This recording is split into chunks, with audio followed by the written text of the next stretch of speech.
Que le Seigneur vous bénisse. J'étais juste derrière, peut-être en train d'apprécier ce message, tout comme vous étiez en train de l'apprécier, en entendant notre frère parler des œuvres du Saint-Esprit. J'aime entendre cela. C'est ce en quoi je crois. Je l'ai entendu annoncer qu'ils allaient distribuer des cartes de prière demain. Ce sera environ entre 6 et 7 heures demain soir pour ceux qui veulent qu'on prie pour eux, de venir chercher une carte de prière afin que nous puissions aligner les gens un par un. Cela fait quelque chose qu'une personne, lorsqu'elle reçoit une carte de prière, elle est guérie à peu près, je suppose, à 80% dès qu'elle peut tenir cette carte dans sa main, juste quelque chose à toucher. Frère Bosworth me l'a dit une fois, il a dit, il distribuait les cartes de prière pour moi, et c'est un peu difficile pour un ministre de faire ça, vous savez, parce qu'il a beaucoup d'amis. Il a dit, quand vous leur donnez une carte, il est à 80% bien à ce moment-là. Dès qu'il attrape cette carte, il est sur le chemin. Ça me rappelle une fois, je crois que c'était en Géorgie. Il y avait une petite dame, il y avait beaucoup de monde dans l'auditorium, et il y avait une petite femme assise là sur le siège avant, juste une petite mère typique du Sud.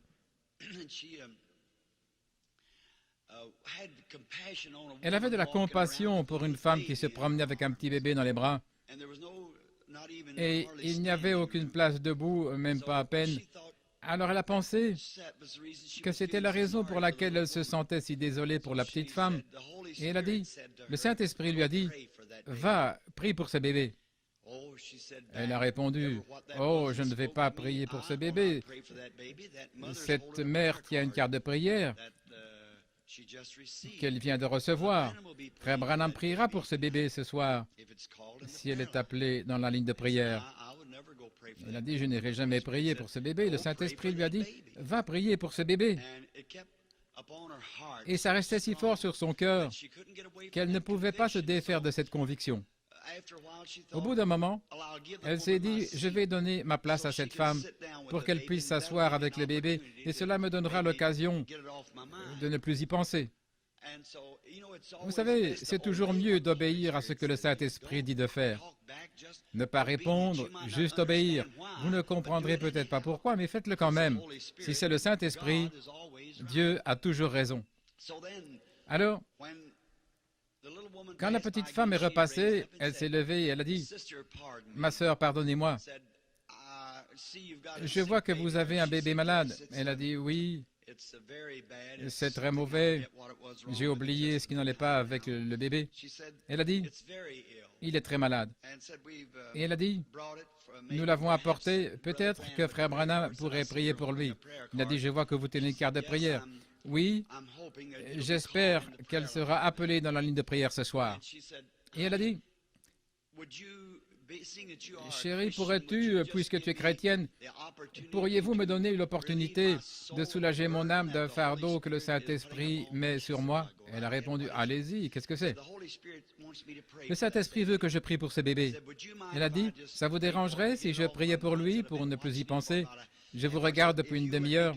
Si vous me laissez faire ça, je vous donnerai ma place. » Elle a dit, « Vous n'avez pas besoin de me laisser la place, certainement prier pour le bébé. » Et la petite mère a posé ses mains sur le petit bébé et elle a dit quelques mots de prière. Et elle lui a donné le siège et elle est montée au balcon, peut-être quelque chose comme ça, environ 2 ou 3 balcons là de haut. Et il y avait un monsieur là-haut qui venait de voir la dame et il a dit, « Prenez ce siège. » Eh bien, environ 5-10 minutes de là, je suis entré et j'ai parlé quelques instants et puis j'ai dit, nous allons appeler les cartes de prière maintenant. La nuit dernière, nous avons appelé à un certain endroit, ce soir, nous allons appeler à un autre endroit. Et donc, tout ce que le Seigneur a mis dans mon esprit, c'était là. Et la plupart d'entre vous connaissent la réunion. Et c'est là que j'ai appelé. Et il se trouve que cette petite mère était si heureuse parce que son bébé était en 2e ou 3e position. Quand elle est montée sur l'estrade pour qu'on prie pour elle, et bien sûr, la seule manière de le savoir, c'est sur bande, vous voyez, parce que c'est une vision. Et après que c'est terminé, je veux dire, c'est comme ça que je le comprends. Alors le Saint-Esprit a dit à la petite femme, il lui a dit qui elle était, et il a dit, tu as ton bébé ici pour une certaine cause, et c'était juste, a-t-elle dit. Et elle a dit, le bébé a déjà été guéri, la bénédiction est sur le bébé. Il y avait une petite femme avec des cheveux d'une certaine couleur, portant une petite robe à carreaux, c'est elle qui se tient là au balcon. Le Seigneur vient de guérir le bébé. Vous voyez comment le Saint-Esprit travaille? Cette femme pensait que parce que j'étais l'évangéliste, j'avais les pouvoirs pour faire la guérison, et que ça devait être moi. Et vous voyez, je ne pouvais pas avoir de compassion pour ce bébé comme cette mère le pouvait. Et le Saint-Esprit ne m'a pas choisi pour que je prie pour le bébé. Il a choisi la petite mère là pour prier pour le bébé. Et Dieu a honoré et guéri ce bébé. Et il est complètement guéri. Nous avons reçu son témoignage. Vous voyez, ça paye d'obéir à ce que l'Esprit dit de faire, de le faire rapidement. Ce soir, j'ai entendu le frère Duplessis dire qu'ils n'ont pas encore distribué de cartes de prière. Je pourrais vous expliquer un peu cela de sorte que lorsque nous commencerons le service, vous saurez exactement ce qu'il faut faire et ne pas faire. Avant cela, pour ma partie du service, je vais regarder l'horloge et je ne vous retiendrai pas trop longtemps. Et inclinons la tête un instant pour la prière. Seigneur, nous te sommes reconnaissants pour le privilège que nous avons de venir au nom de ton Fils, le Seigneur Jésus. Et nous sommes sûrs que tu entends nos prières, parce qu'il a dit, « Vous demandez au Père n'importe quoi en mon nom, je le ferai. » Nous le croyons, Seigneur, que c'est la vérité. Et nous prions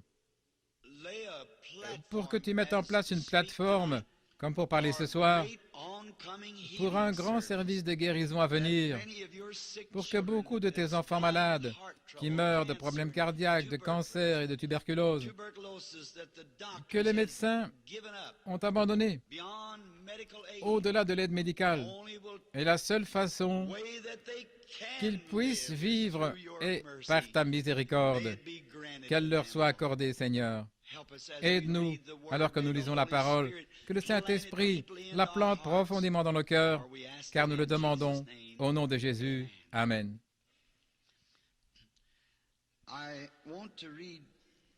Je voudrais lire deux endroits, je crois, dans les Écritures. L'un d'eux se trouve dans Saint Jean, le 10e chapitre, et au verset 14, je vous demande pardon, le 37e verset. Jésus parle. « Si je ne fais pas les œuvres de mon Père, ne me croyez pas. » Et dans Saint Jean 14, 12, c'est Jésus qui parle. « En vérité, je vous le dis, celui qui croit en moi, les œuvres que je fais, il les fera aussi. » Je voudrais poser cette question pour fonder ce dont je veux parler pendant quelques instants. Qu'est-ce que les œuvres de Dieu?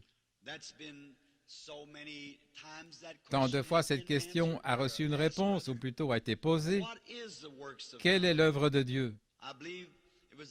Je crois qu'on a demandé à Jésus ce qu'étaient les œuvres de Dieu afin qu'il sache ce que c'était que de les faire. Je trouverai ce soir, dans les dernières heures de l'histoire de ce monde, et le monde dans la confusion où il se trouve, religieusement parlant aussi, qu'il serait bon pour nous de savoir, d'après l'Écriture, ce que sont les œuvres de Dieu. Combien dans ce public visible aimeraient savoir ce que sont les œuvres de Dieu? Nous pourrions le savoir afin de pouvoir les accomplir.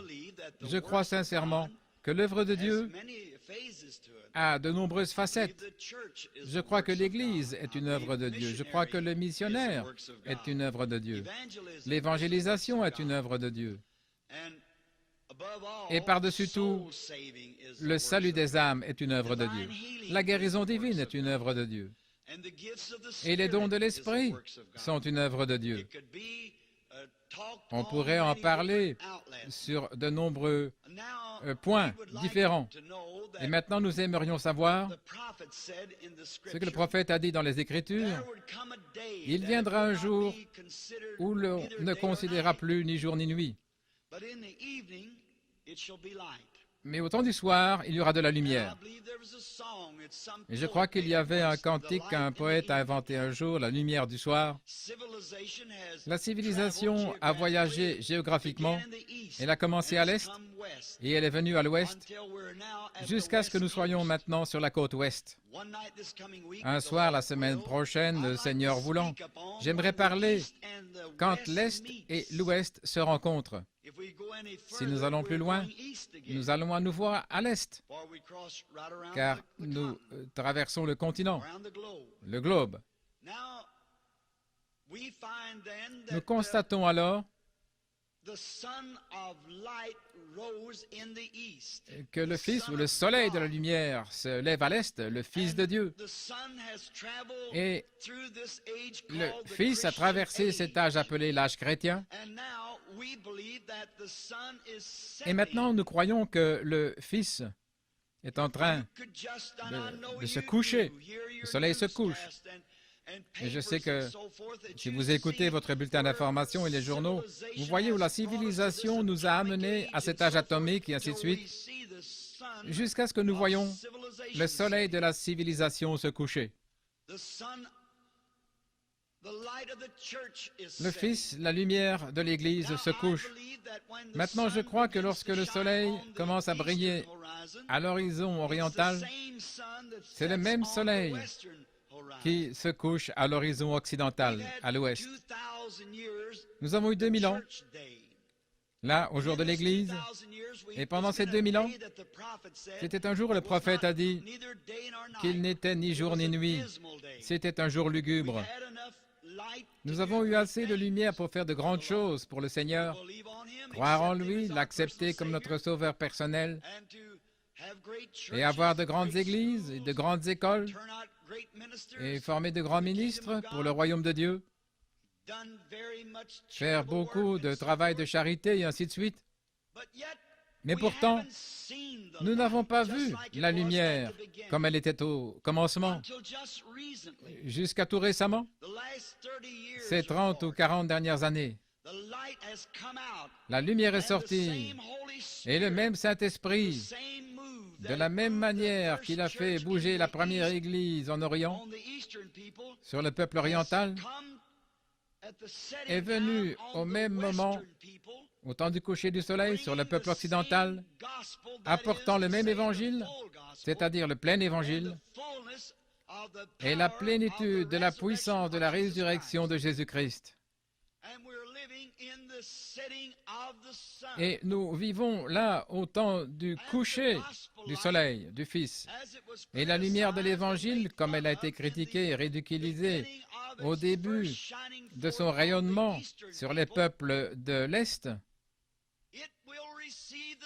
recevra le même type de critique lorsqu'elle se posera au coucher du soleil sur les peuples de l'Ouest. Mais le même Jésus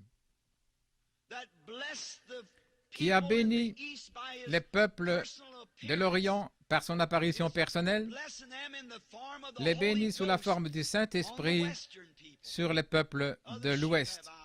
J'ai d'autres brebis qui ne sont pas de cette bergerie, a-t-il dit en s'adressant aux Juifs. Mais maintenant, dans les Écritures, nous lisons aussi qu'il est écrit que Jésus-Christ est le même hier, aujourd'hui et éternellement. C'est Hébreux 13:8, je crois. Ce Christ est le même. Alors, s'il est le même, Jésus, qui était en Galilée, et qu'il est ici sous la forme du Saint-Esprit, en Californie, il doit être le même en principe, le même en puissance, le même en attitude, juste le même Jésus. Seulement, il est sous forme spirituelle, travaillant à travers une église ou un groupe de croyants, se manifestant de la même manière qu'il l'a fait à travers un corps unique, Dieu manifesté dans la chair, dans le Fils appelé Jésus. S'il est le même. En ces jours-là, Dieu était dans son Fils, Jésus, se manifestant au monde, ce qu'il était. Et aujourd'hui, il est, par sa mort, son ensevelissement et sa résurrection, et notre justification en y croyant. Il se manifeste à nous dans la chair humaine, notre chair par le Saint-Esprit, si nous pouvons nous soumettre à ce Saint-Esprit. Et maintenant, il s'agit de savoir comment s'y soumettre. Et certaines personnes sont établies dans l'Église, certains peuvent se soumettre à la prédication, certains peuvent se soumettre facilement à l'enseignement, certains peuvent se soumettre à la prophétie, certains peuvent se donner à d'autres dons. Ainsi, tous les dons ne seront pas identiques. Ils ne l'étaient pas à l'époque. Paul a dit qu'ils ne l'étaient pas. Mais chaque homme est appelé et placé dans l'Église dans un but précis. Et si vous découvrez dans quel domaine Dieu peut le mieux l'utiliser, et si vous vous soumettez à cet endroit, à ce moment-là, vous aurez du succès. Mon doigt ne peut pas prendre la place de mon oreille, peu importe combien il a essayé. Ma bouche ne pourrait pas non plus prendre la place de mon œil. Mais chaque membre sait ce qu'il peut faire et tous se coordonnent pour faire bouger le corps. Si seulement cette Église pouvait voir ça. Si seulement vous pouviez voir ce qu'il faut pour la coordination. Il faut une coopération avec tout le corps de Christ. Vous, méthodistes, baptistes, catholiques, pentecôtistes, peu importe ce que vous êtes, nous sommes divisés en termes de dénomination.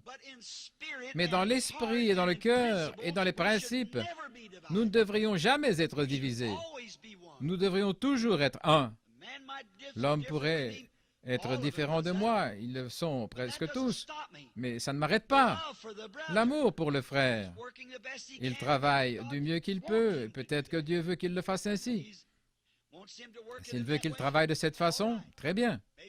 Peut-être que l'un d'entre eux prie pour les malades, les fait passer dans la file en leur imposant les mains, l'autre verse de l'huile sur eux, tout ce que Dieu a appelé l'homme à faire, très bien, c'est merveilleux. Maintenant, si nous pouvons trouver ce que Jésus était quand il était en Galilée, alors s'il est à Los Angeles ce soir, il fera et agira et sera comme il l'était alors, ou alors ce serait un Jésus différent de ce qu'il était alors. Il doit être le même dans tous les sens, mais en travaillant à travers votre chair et ma chair, comme Dieu, lui, a travaillé à travers Christ, ou la chair de Jésus en ce jour-là. Et la Bible a promis qu'il y aurait de la lumière au temps du soir. Le frère Duplessis, dans son message d'il y a quelques instants, a dit que plus tard dans la semaine, il exposerait les Écritures à ce sujet. Chaque geste que nous faisons doit être fondé sur les Écritures. Je crois qu'il faut que ce soit ainsi, dit le Seigneur. Alors je peux accrocher mon âme à cette phase et savoir que c'est vrai. Maintenant, si nous pouvons trouver quelle était l'œuvre de Dieu pour manifester Jésus-Christ hier, alors nous devrions voir quelle est sa manifestation aujourd'hui comme c'était alors. Maintenant, la première chose, pour conserver et économiser mon temps, Jésus n'a jamais prétendu être un guérisseur divin. Nous en sommes tous conscients. Jésus a dit, « Le Fils ne peut rien faire en lui-même si ce n'est ce qu'il voit faire au Père. » Saint Jean 5, 19. Quand il eut traversé la piscine de Bethesda, auprès d'elle, il y avait une grande multitude de gens, des boiteux, des aveugles, haletants, tordus, desséchés, attendant le mouvement de l'eau. Et voici que Jésus passe au milieu de ces gens. Il passe devant les boiteux, les aveugles, les infirmes, et il s'approche d'un homme couché sur un petit grabat. Est-ce que certains d'entre vous savent ce qu'est une palette ou un grabat? J'ai été élevé sur une telle. C'est juste comme un matelas là près de la porte où il fait frais. Je suis un sudiste. Et c'est ce qu'on appelle une palette. Il l'avait allongée là. Et remarquez que Jésus, passant devant toute cette multitude, plein de compassion, s'est approché de cet homme et lui a dit, « Veux-tu être guéri? » Et il répondit, « Je n'ai personne pour me mettre dans l'eau. » Maintenant, il n'était pas infirme, aveugle ou flétri. Il avait une maladie retardée, il avait depuis 38 ans. Ça n'allait pas le tuer. Et il a dit, « Je n'ai personne pour me mettre dans l'eau, mais pendant que je descends, quelqu'un y entre avant moi. » Et Jésus le savait, et il le cherche. Le Père lui avait montré où il était, à quoi il ressemblait. Car en vérité, je vous le dis, le Fils ne peut rien faire de lui-même, mais ce qu'il voit faire au Père, le Fils le fait pareillement. Et il a vu cet homme et il a su qu'il correspondait à la description. Il a dit, « Prends ton lit et va dans ta maison. » Et il s'éloigna de la foule. Il fut interrogé. Comment serait-il interrogé aujourd'hui s'il faisait cela à Los Angeles? Que se passerait-il s'il faisait une telle chose aujourd'hui? Mais ça, c'était Jésus hier. Ça devrait être Jésus aujourd'hui, s'il est le même aujourd'hui. Mais remarquons ce qu'il a fait pour accomplir son signe messianique. Maintenant, guérir les malades n'était pas exactement le signe du Messie. Tout le monde sait cela. Guérir les malades n'est pas le signe du Messie, car les prophètes ont guéri les malades des années avant la venue du Messie. Et dans ces derniers jours, la guérison des malades dans ce grand renouveau de la guérison divine n'est pas un des signes exceptionnels de la venue de Jésus, car nous avons eu la guérison divine pendant les 2000 ans qui ont suivi le départ du Messie à la Pentecôte ou à Jérusalem et son retour. Mais il y a eu un signe qui était le signe du Messie et à la fin de l'âge. Et maintenant, souvenez-vous, il est venu vers les siens, pas vers les païens. Il est venu vers les siens parce qu'il cherchait un Messie. Il ne viendra qu'à ceux qui le cherchent. Il ne sauvera que ceux qui veulent être sauvés. Il ne guérira que ceux qui croient qu'ils vont être guéris. Il ne se met jamais en avant. C'est à vous de le faire. Vous êtes sur la base du libre arbitre. Vous avez été placé sur cette base dans le jardin d'Éden pour faire votre choix. Mais il est venu vers les siens. Maintenant, selon la façon dont nous voyons les Écritures, tous les êtres humains sont issus d'un seul arbre, Adam. Après la destruction antédiluvienne, le déluge est survenu et a détruit tous les êtres humains, à l'exception des 3 fils de Noé et de leurs familles. De là sont nées toutes les nations du monde actuel, Cam, Sem et Japheth, c'est-à-dire les Juifs, les gentils, et les demi-Juifs et gentils, les Samaritains, en son temps. Regardons dans les Écritures et voyons ce qu'il a fait aux Juifs pour se faire connaître comme le Messie. Je lisais dans le livre de Saint Jean. Prenons simplement Saint Jean, le premier chapitre. Et alors que nous lisons, nous découvrons qu'après avoir été tenté dans le désert, il est sorti, il a été oint du Saint-Esprit qui était en lui. Jean rapporte que, voyant Dieu descendre du ciel comme une colombe, il entendit une voix qui disait « Celui-ci est mon Fils bien-aimé, en qui il me plaît de demeurer. » Et il a habité dans le Christ, Dieu, Jéhovah, le Père, a habité dans son Fils Jésus-Christ. Il a tabernaclé là, se manifestant, montrant au monde qui il était. C'est la raison pour laquelle ses disciples ne pouvaient pas le comprendre. Ils disaient, tu parles en parabole. Tantôt c'est Jésus qui parlait, tantôt c'est le Père. C'est la même chose pour vous. Si vous êtes rempli du Saint-Esprit, tout homme qui est rempli du Saint-Esprit dit des choses qu'il sait à peine parfois ce qu'il dit. S'il est vraiment emporté par l'Esprit. Et vous les gens qui ont le don des langues, qu'en est-il de toute autre inspiration? Si c'est en anglais et non dans une langue inconnue, c'est encore une inspiration et vous la prononcez. Il m'est arrivé d'être tellement inspiré par l'Esprit que je disais des choses et que j'écrivais des choses que je ne savais même pas que je faisais. Et vous l'avez fait aussi, sans aucun doute. Ce sont les œuvres de l'Esprit. Maintenant, nous allons remarquer comment Jésus s'est manifesté. Dans Saint Jean, ce premier chapitre, en poursuivant, nous voyons qu'il y avait un homme du nom de Simon-Pierre. Nous l'avons appelé ainsi. Son premier nom était Simon, et puis Jésus lui a donné le nom de Pierre. Et il est venu au Seigneur Jésus, et c'était un homme ignorant. Le Seigneur savait qu'il était ignorant. L'Écriture dit qu'il était ignorant et inculte. Il ne savait peut-être même pas signer son nom, et c'était un pécheur. Son frère l'avait trouvé et lui avait dit, « Viens voir qui nous avons trouvé. » Et comme il entrait en contact avec cet homme qui prétendait être le Messie, dès qu'il l'a vu, il a dit, « Ton nom est Simon, et tu es le fils de Jonas. » Que disait-il à Pierre? Que Pierre était le chef de l'Église. Il lui disait qu'il saurait sans l'ombre d'un doute que c'était le Messie. Je me demande ce qu'il a pensé, ce pécheur ignorant, quand il a su que Jésus ne le connaissait pas. Et il a dit, « Qui tu es et quel est le nom de ton père ?» Cela l'a étonné. Un autre se tenait là, un converti, du nom de Philippe. Il prend le relais.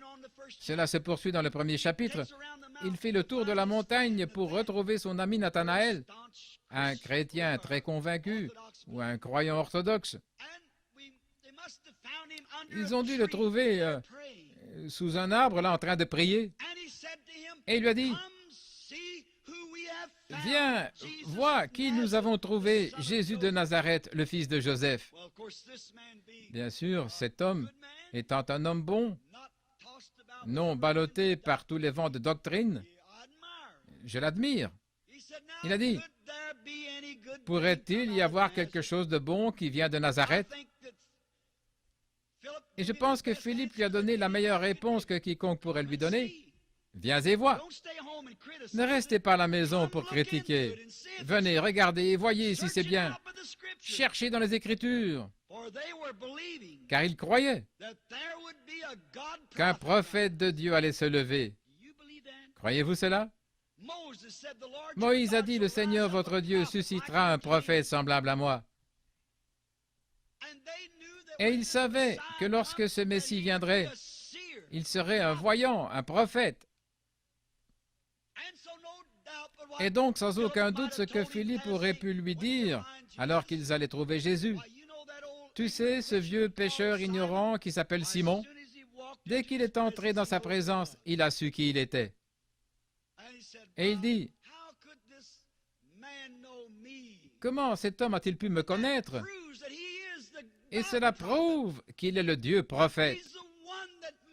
C'est lui dont Moïse a parlé. Nous l'avons trouvé. Celui dont Moïse et la loi ont parlé. Venez, voyez par vous-même. C'est bien. J'aime ça. Ne restez pas chez vous à critiquer. Venez voir. Ça signifie la différence entre la mort et la vie. Si ce n'est pas juste, ne le croyez pas. Si c'est juste, alors croyez-le, soutenez-le.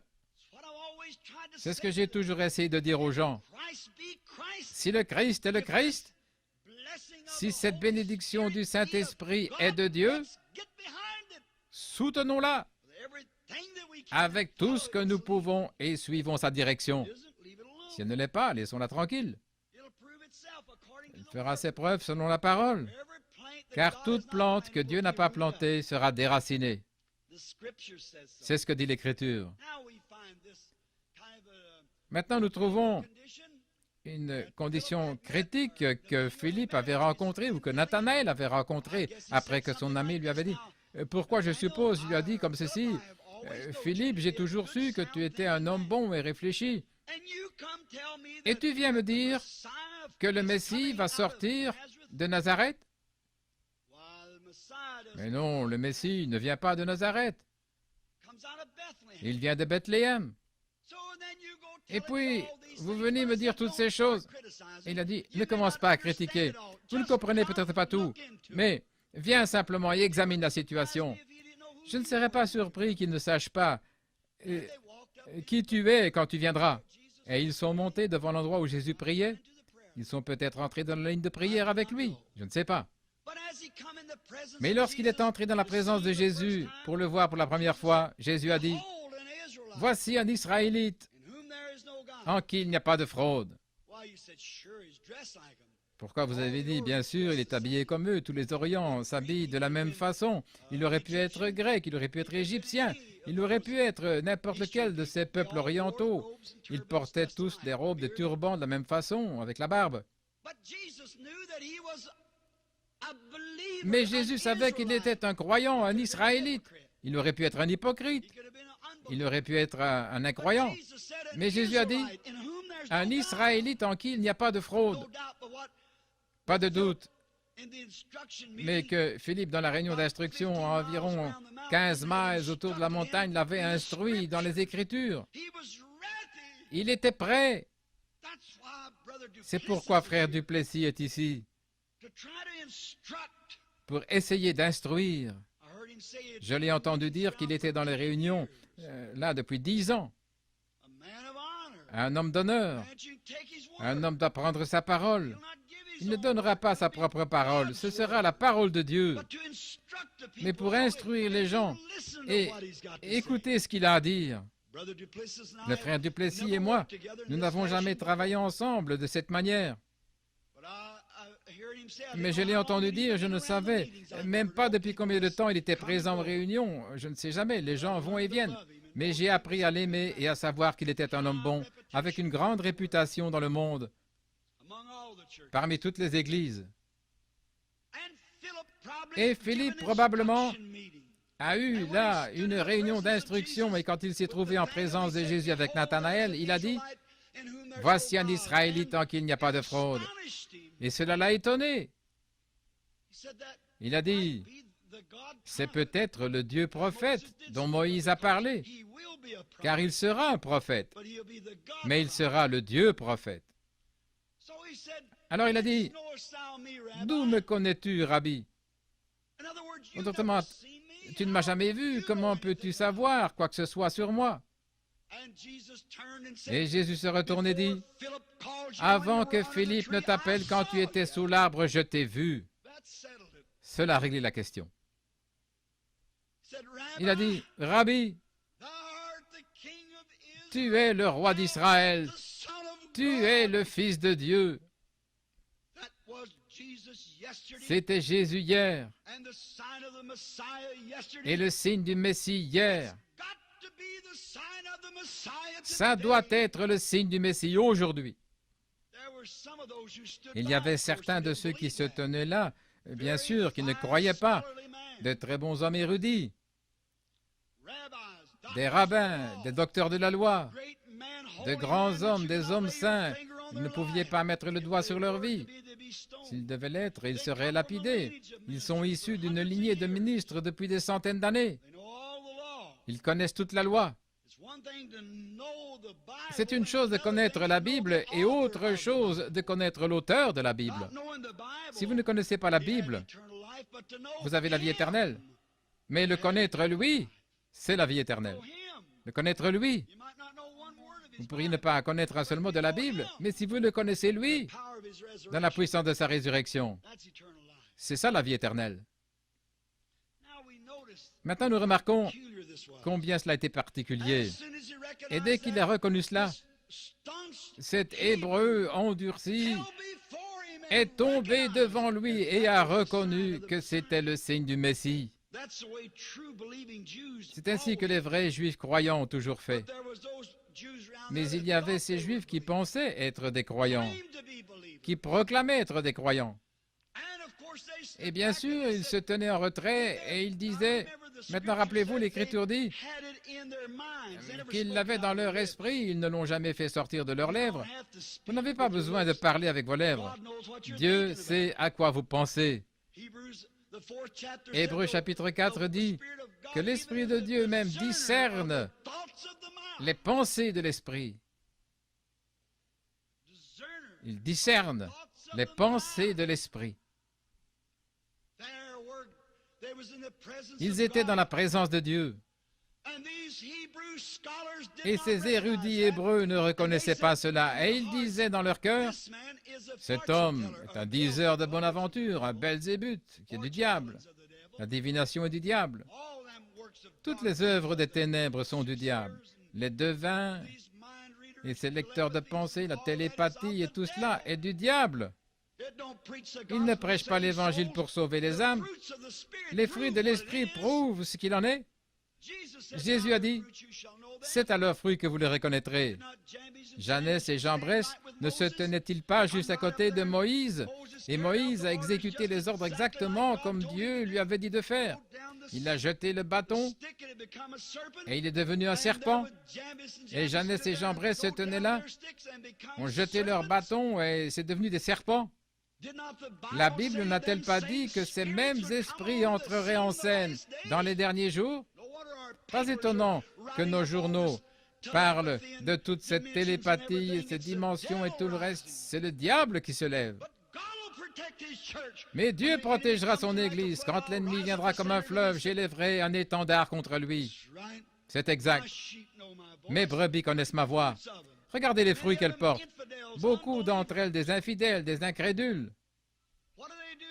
Que font-ils? Ils ne prêchent pas l'Évangile, ne prient pas pour les malades, et ainsi de suite.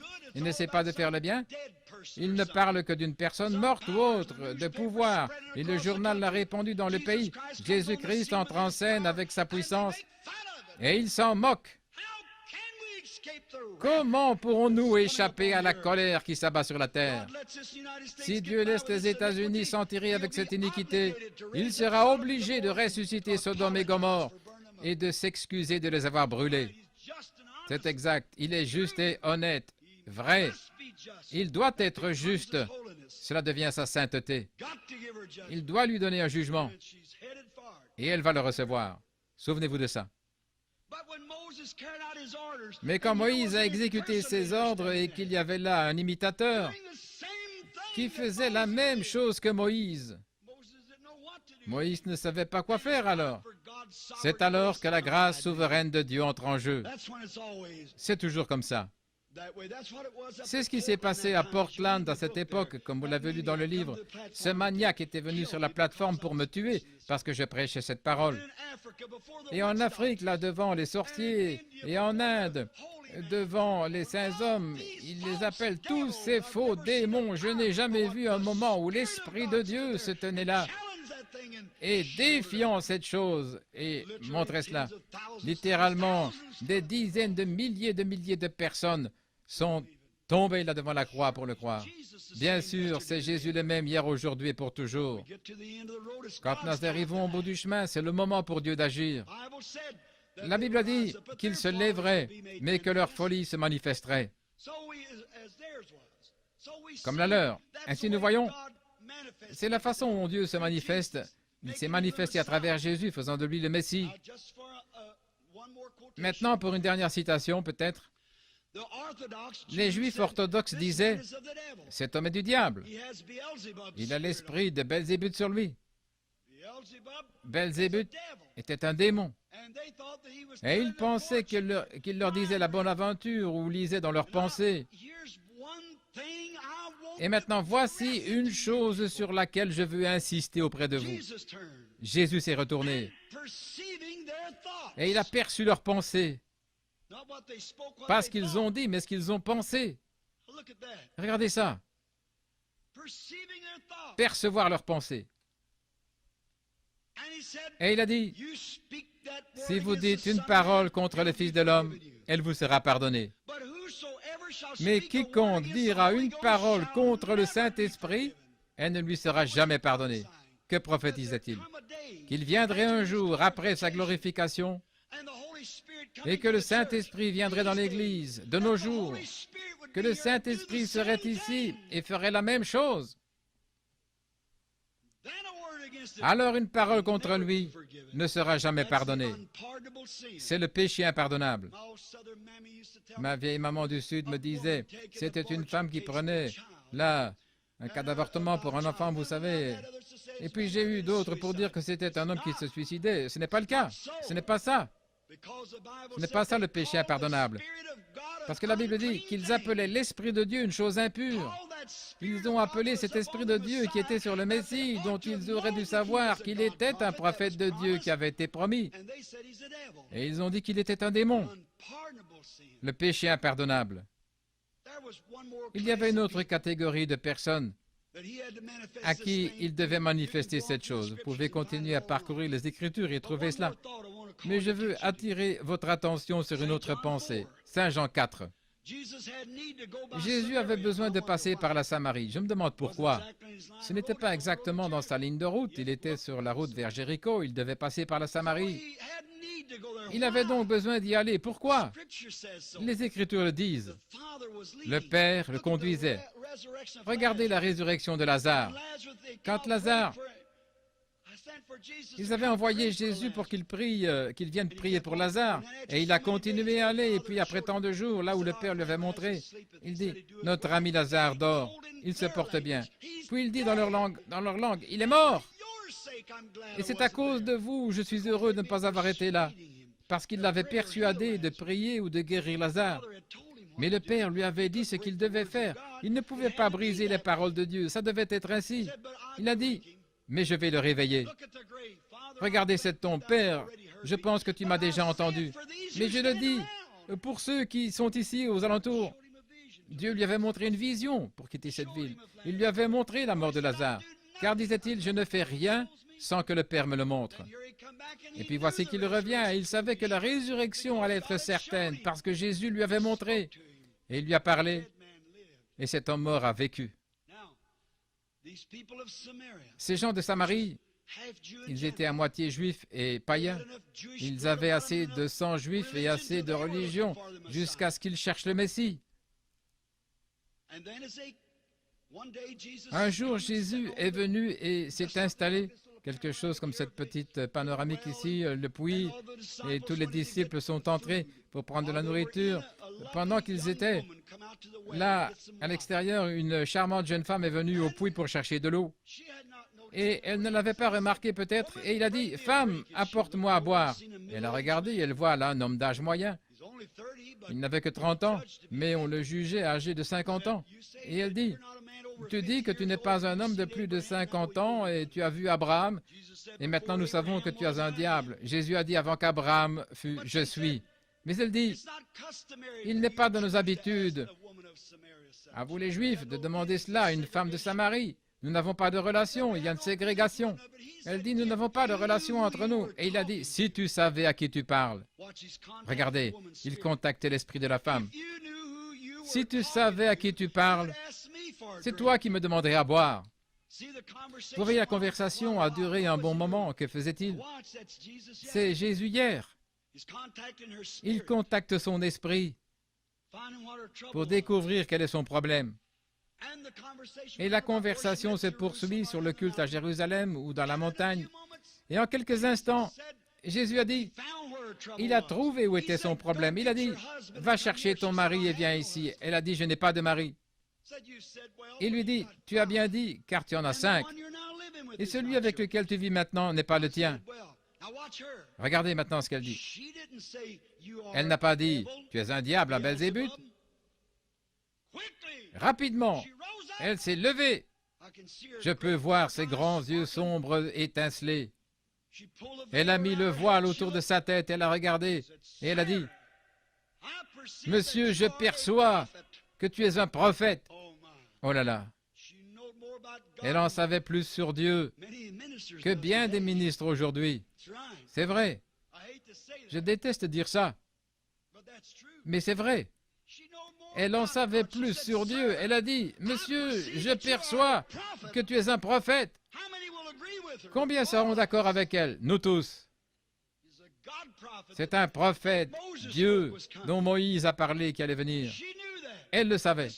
Écoutez ces mots. Je perçois que tu es un prophète, pas un Belzébuth, comme le disaient les enseignants, mais tu es un prophète. Nous, les Samaritains, nous savons que lorsque le Messie viendra, il nous dira ces choses. Vous voyez, ce serait le signe du Messie. Le Messie nous dira toutes ces choses quand il viendra. En d'autres termes, tu dois être son prophète. Parce que tu le savais. C'était quelque chose là, mon problème. C'est là où je suis dans les problèmes. C'était une femme malfamée. Et tu ne me connais pas, tu es un juif et moi je suis une samaritaine. Mais on m'a appris et je crois que le Messie fera cela. Mais qui es-tu? Jésus dit, je le suis, moi qui te parle. Oh, quelle parole! Sur ce, elle laissa tomber la cruche d'eau et elle courut à la ville en disant, venez voir un homme qui m'a dit les choses que j'ai faites. N'est-ce pas le Messie? Que sont les œuvres de Dieu? Maintenant, souvenez-vous, ce signe n'a pas été donné aux païens. Vous ne le trouvez pas dans les Écritures. Pourquoi? Ils ne le cherchaient pas. Mais maintenant, il reste une génération de personnes, une autre, j'appellerais cela une classe, ou une souche, ou tout ce que vous voulez, de personnes, c'était des gentils. Il a prophétisé dans les derniers jours ce qui allait se passer, et qu'il leur pardonnerait leur moquerie et de dire que c'était un esprit mauvais. Mais les gentils sauraient mieux. Et maintenant, nous sommes à la fin du temps des gentils. Quand Dieu est appelé sur la scène, il doit agir à chaque fois de la même manière qu'il agit la première fois. Si un pécheur s'est repenti et a demandé à Dieu de le pardonner, et que Dieu l'a pardonné sur la base de sa repentance, Dieu doit agir de la même manière lorsque le prochain pécheur fait appel à lui. Vous voyez, nous sommes finis. Lui, il est infini. Infini, c'est juste. Vous ne pouvez pas expliquer ce qu'est l'infini. Et voici une petite idée de ce que c'est. Avant que le monde soit formé, il savait, il connaissait chaque puce qui serait sur la terre et chaque fois qu'elle battrait des yeux. Maintenant, ça ne ferait pas la moitié de ce qu'est l'infini. Il sait tout, du début à la fin. J'ai fait une remarque comme ça et ils ont dit, alors pourquoi a-t-il permis le péché? Le péché travaille pour sa cause. Et Dieu a habité là toute la grande gloire. S'il n'avait pas eu de pécheur, il n'aurait jamais été un sauveur. En lui se trouvaient les attributs d'un sauveur. Et le péché a dû se projeter pour qu'il soit un sauveur. Lequel est le plus puissant? Un péché? Un pécheur? Ou le péché ou la grâce? La grâce, bien sûr. Qu'est-ce qui est le plus puissant? Une maladie ou un guérisseur? Bien sûr, le guérisseur a le pouvoir sur la maladie. Et Dieu, s'il n'y avait jamais eu de personne malade, il n'aurait jamais été un guérisseur. Donc il fallait la maladie pour faire de lui ce qu'il est, un guérisseur. Il fallait qu'il y ait le péché pour qu'il soit ce qu'il est, un sauveur. Bien sûr. Maintenant, le temps des gentils est arrivé. Nous avons traversé tous ces âges. Il me reste une petite chose, je sais que je prends beaucoup de votre temps. Une dernière petite déclaration. Avez-vous remarqué que juste avant la fin des temps pour Sodome et Gomorrhe, je remarque que cette belle ville, avec toutes les autres villes, est en proie à la perversion jusqu'au bout des cordes, tout comme au jour de Sodome. Voyez-vous les journaux et ainsi de suite, les lectures, et comment cela augmente juste chaque année, se doublant, la perversion, le signe du temps de la fin. C'est comme ça qu'était Sodome. Mais juste avant, maintenant il y a deux classes de personnes ici, trois classes. Toujours. Ne laissez jamais ces trois-là, les mathématiques de l'Écriture, comme le Père, le Fils, le Saint-Esprit, ainsi de suite. Laissez ces mathématiques. Si vous restez avec eux, l'image se mettra en place d'elle-même, comme si vous mettiez votre puzzle ensemble. Maintenant, à Sodome, il y avait des pécheurs qui n'avaient pas de confession. Il y avait Lot et sa femme et ses enfants qui avaient la confession. Et il y avait Abraham qui était l'élu. Vous croyez qu'il y a un élu? Des élus par la présence de Dieu? Bien sûr que vous le croyez. Tout lecteur de la Bible le croit. Maintenant, remarquez, juste avant la fin des temps, qu'était-ce? Juste avant que le feu ne tombe. Ils avaient eu message après message, avertissement après avertissement, par Lot qui prêchait. C'était le pasteur, Lot. La Bible dit que les péchés de cette nation ont vexé son âme juste. Et il leur a prêché. Mais ça n'a servi à rien. Ils l'ont détourné comme de vaines histoires, comme ils le font aujourd'hui avec le pasteur.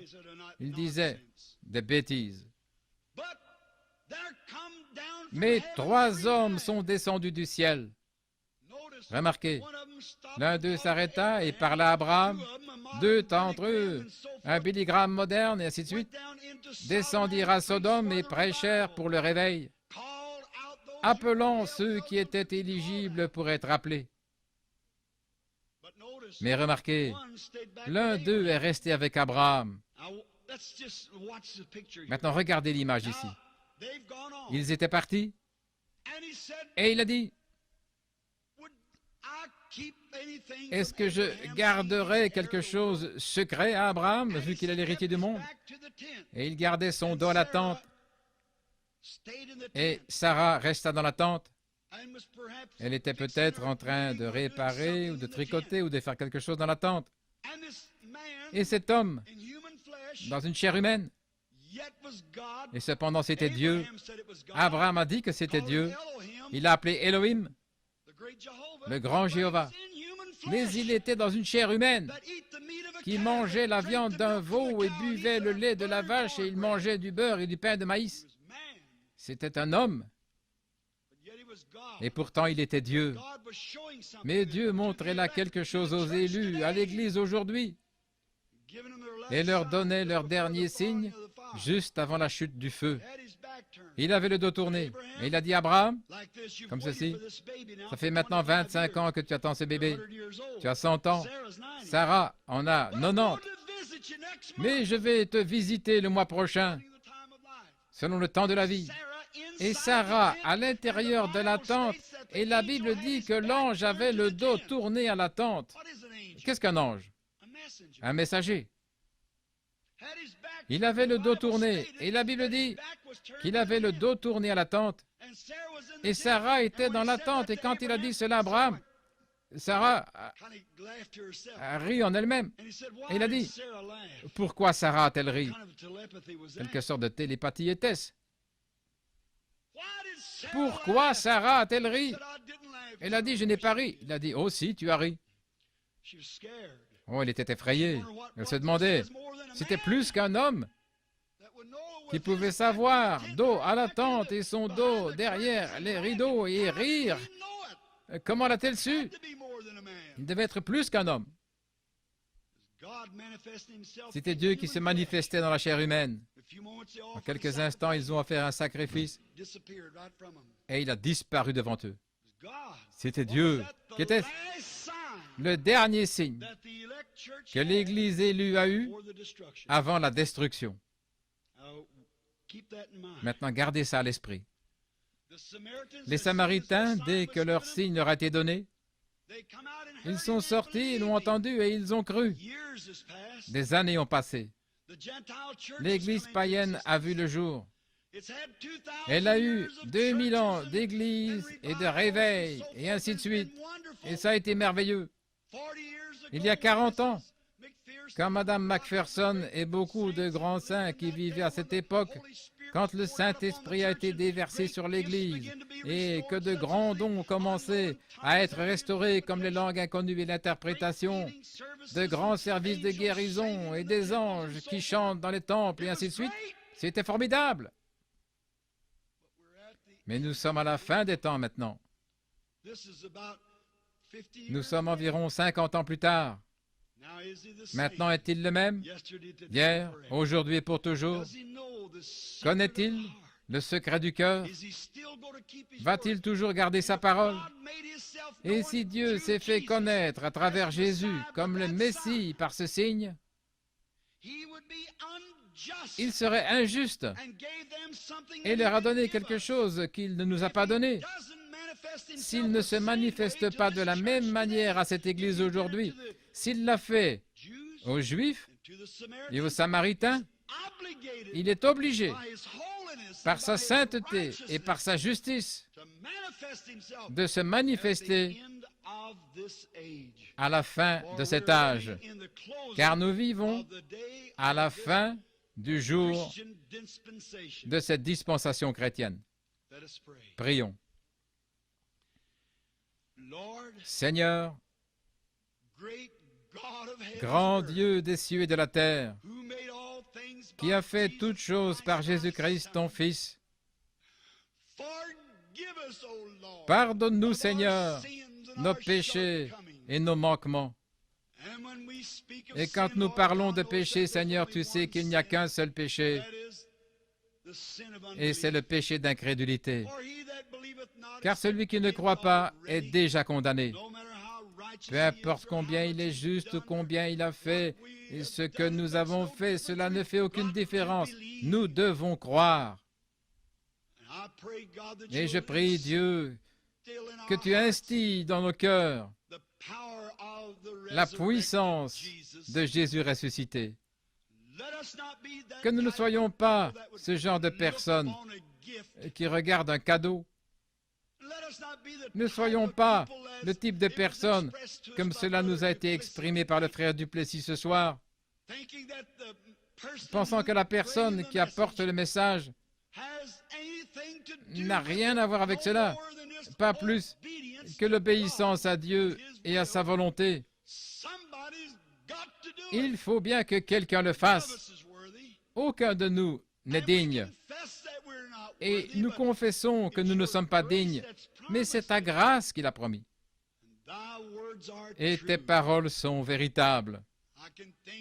Je pense, Seigneur, en tant que petit garçon, à la lecture d'Amy Semple McPherson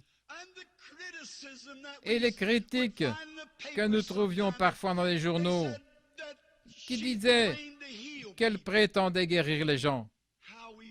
Comment nous avons découvert à quel point c'était faux. Et nous avons lu et entendu parler des grands hommes, du Dr. Price et de F.F. Bosworth, et des grands saints qui ont vécu avant ce jour. Ils ont tous regardé et prophétisé du jour à venir, où l'Église recevrait la manifestation de la présence de son Sauveur parmi eux, de manière plus grande qu'elle ne le recevait alors. Ô Seigneur, écoute-moi et réponds à mon humble cri. Et je te prie, Seigneur, que les hommes et femmes ici et partout ailleurs, et ceux qui se rassembleront, puissent-ils ne pas penser qu'il s'agit d'un simple homme, mais puissent-ils réaliser que c'est la promesse de Dieu que Jésus serait manifesté dans cet âge des gentils, comme il l'a fait aux Juifs et aux Samaritains. Car nous avons dit qu'il était souverain. Et quand il agit, il doit agir de la même manière à chaque fois. Nous réalisons, ô Seigneur, qu'étant fini, nous pouvons promettre et ne pas être capables de l'accomplir. Mais toi, ô Seigneur, tu ne peux pas promettre et ne pas être capable, car tu es Dieu, tu es infini, et tu connais toutes choses. Et nous prions pour que ton esprit oigne tellement les gens dans ce temple Angelus et ceux qui viendront, qu'il y aura un réveil à l'ancienne mode, du déversement du Saint-Esprit qui frappera cet endroit et que les méthodistes, baptistes, presbytériens et toutes les églises du Dieu vivant en reçoivent les bénéfices et qu'il y ait un réveil le long de la côte ouest qui amènera littéralement des dizaines de milliers de personnes à venir au Seigneur Jésus. Seigneur, accorde-nous de recevoir cette grande portion, le temple de l'Angélus la semaine prochaine et ses prochains services, car nous le demandons au nom de Jésus et pour l'amour de lui. Amen. Maintenant, que le Seigneur vous bénisse.